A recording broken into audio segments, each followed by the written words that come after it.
Nuk jeni provincë e Shqipës, ju njësoj si shqiptarët e Malit Zi, Luginës Preshevës, Çamërisë, Kosovës, diasporës, e padyshim edhe Shqipërisë, pa harruar arbreshët, jeni zemra e kulturës dhe e kombit tonë. Shqiptarët e Maqedonisë së Veriut, ndonjëri që nuk e di mirë historinë e shqiptarëve, mund të mendoj se janë periferi, provincë e shqiptarisë. Por ata kanë qenë në balë të gjitha proceseve tona kombëtare. Për lirinë e Kosovës kanë dhënë jetën shumë të rinj nga Maqedonia e Veriut. E pastaj shumë të tjerë luftuan edhe në Maqedoni, bashkë me të rinj nga Kosova, e nga viset të tjera shqiptare, për një ëndër e cila sot duket sikur është harruar. Mirë po, ne nuk i harrojmë dëshmorët tanë, as idealit të tyre, idealet nuk plakën kurrë, idealeve nuk u ikën koha. Ne që këndojmë këngën e Hayreddin Pashës, e dim historinë e Dervish Carës e të kryengritjes së tij të 1844, e cila i priu me më shumë se 3 dekada lidhjes së Prizrenit. Ata kërkonin autonominë e shqiptarëve në perandori, njësoj siç u ishte dhënë autonomia serbëve dikur. E pra, ky pararendës i pavarësisë dhe lëvizja e tij nisi nga rrethinat e Tetovës dhe Dibrës dhe organizoi anën banë shqiptarët nga Shkupi e deri në Shkodër. Mandej erdhi lidhja e Prizrenit, e drejtuesi mbledhjes në 18 qershor 1878 ishte Ilaz Pash Çoku apo Ilaz Pash Dibra. Pastaj, mes shumë pjesëmarrësve në lidhjen e Prizrenit, që ishin nga Maqedonia e sotme veriore, ishte aty edhe Sheh Mustaf Tetova, e Jashar Bej Shkupi, e Hasan Pash Tetova. Pikërisht djali i këtij të fundit, Mehmet Pash Deralla, u angazhua si ndihmës dhe këshilltari Sulejman Vokshit dhe luftoi në të gjitha betejat e lidhjes së Prizrenit e të beslidhjes së Pejës. Mehmet Deralla më pas u bë edhe ministri i parë i mbrojtjes në qeverinë e Ismail Qemalit në Vlorë. Mandej kemi rilindasit arsimtarët e parë të Shqipës, Said Najdeni apo Hoxh Voka siç e njohin, që punoi me rilindasit e Mërgatës dhe përhapi me shkolla e me shkrime mësimin e Shqipës. Po ashtu Jashar Erebara nga Shkupi, Ibrahim Temo nga Struga, që ndihmoi botimin shqip në Stamboll, Dervish Hima nga Struga dhe poeti shqiptar ortodoks i rilindjes kombëtare nga Reka e Epërme, Josip Bageri.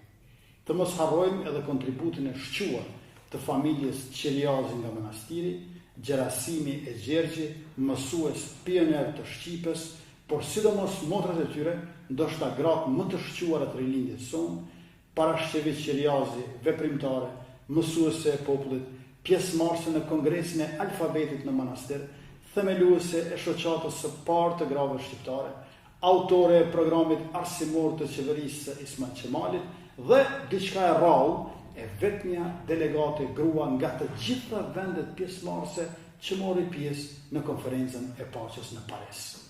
Njashtu edhe motra e saj, Sevasti Qeliazi, ndërnismëtarët e para të arsimit të grave, pjesëmarrëse në kongresit e Manastirit të Elbasanit, bashkëpunëtore e Ismail Qemalit e patriote deri në fund. Shumë prej nënshkruesve të pavarësisë së Shqipërisë, që në fakt ishte projekti për pavarësinë e gjithë shqiptarëve kudo, vinin nga Maqedonia e Veriut, Mustafa Baruti, Nuri Sojliu, Myrteza Ali Struga, Dervish Hima, që e përmendëm, Zyhti Ohri e shumë të tjerë ju bashkangjetën më vonë për shkak se nuk arritën dot në kohë në 28 nëntor.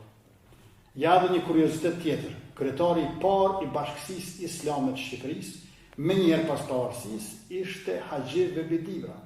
Në Vlorë ai ka thënë se kristianët dhe muslimanët janë vëllezër shqiptar të pandarë, duke i vënë vulën realitetit tonë kombëtar të bashkëpunimit mes besimtarëve të feve të ndryshme, vlerë që e duam aq shumë e që mburremi me të.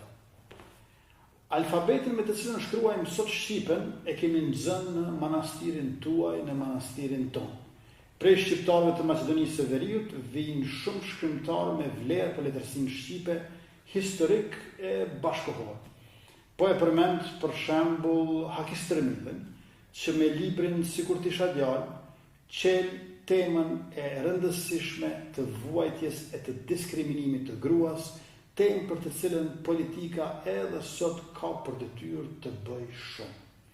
Mande edhe piktor, i madhi Abdurrahim Buza, apo Sabri Fetahu e Omer Kalishi, e shumë këngëtar, e poet, profesor, e kritik, shkencëtar, po edhe sportist. Gjithë bota e di se shqiptari i parë që ka marrë medalje are në lojra olimpike ka qenë Shaban Tërstena, mundësi nga Shkupi. E dyta, Majlinda Jon e Art nga Peja.